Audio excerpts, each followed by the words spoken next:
This video is on factoring using the greatest common factor. To factor an expression means to break it down into the terms that it multiplies to. So for example, 2 and 3 are factors of 6 because 2 times 3 is equal to 6.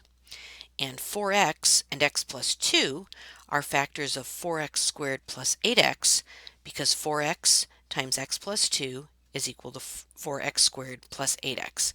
As we saw in the previous video, we would multiply this monomial times this binomial by using the distributive property, and that's how we got 4x squared plus 8x. One way to factor a polynomial, or one way to break a polynomial down into what it multiplies to, is to look for its greatest common factor. Recall that the greatest common factor is the greatest expression that will divide evenly into each term of the polynomial. So for example, 4x is the greatest common factor of 4x squared plus 8x because 4x is the greatest term that can be divided evenly into both 4x squared, which is the first term of the polynomial, and 8x, which is the last term. So let's take a look at a couple examples.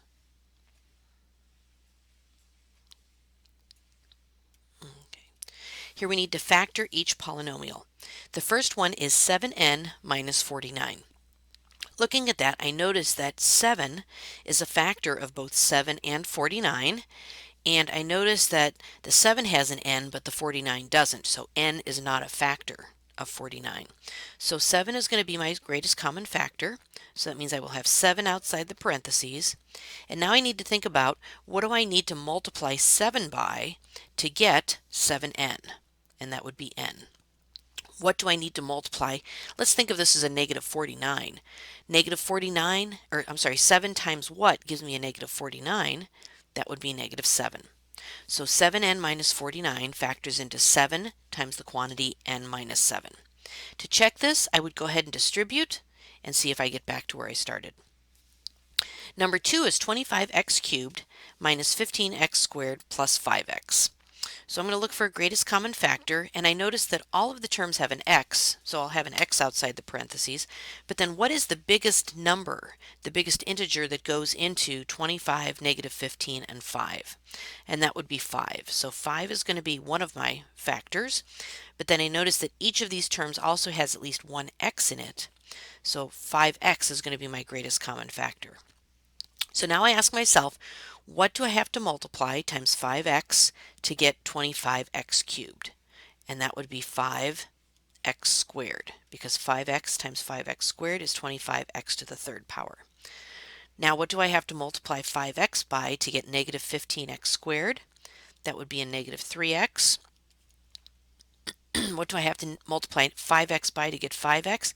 Be careful, it's not a 0, it's actually going to be a 1. I have to have a 1 there as kind of like a placeholder. So to check this, I would multiply, I would distribute, and make sure that yes, indeed, I did get back to my original problem. So here are a couple examples I would like for you to try. So if you would stop the video and do these two problems in your math journal.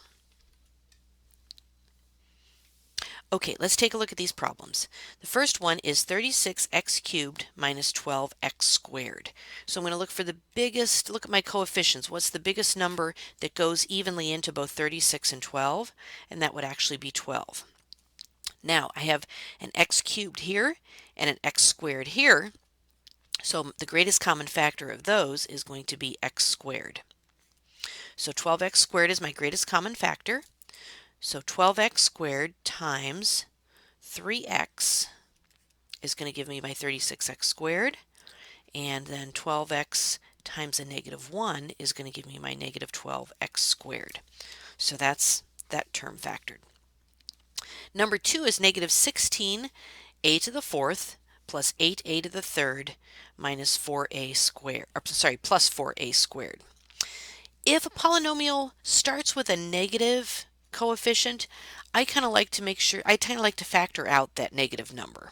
Okay, so let's look at 16, 8, and 4, and I see that the greatest common factor of those three digits, those three numbers, is going to be a 4, but I think I'm going to make it a negative 4 since it starts with a negative. And then this has an a to the fourth, an a to the third, and an a squared.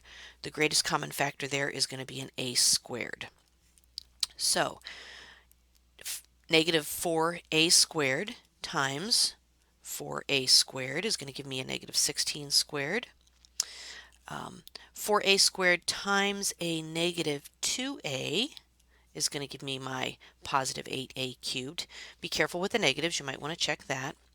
And then negative 4a squared is going to have to be multiplied by a negative 1 to get positive 4a squared.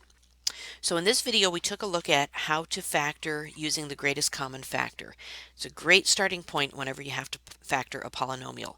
Look for what is the greatest factor that can divide evenly into each term of the polynomial.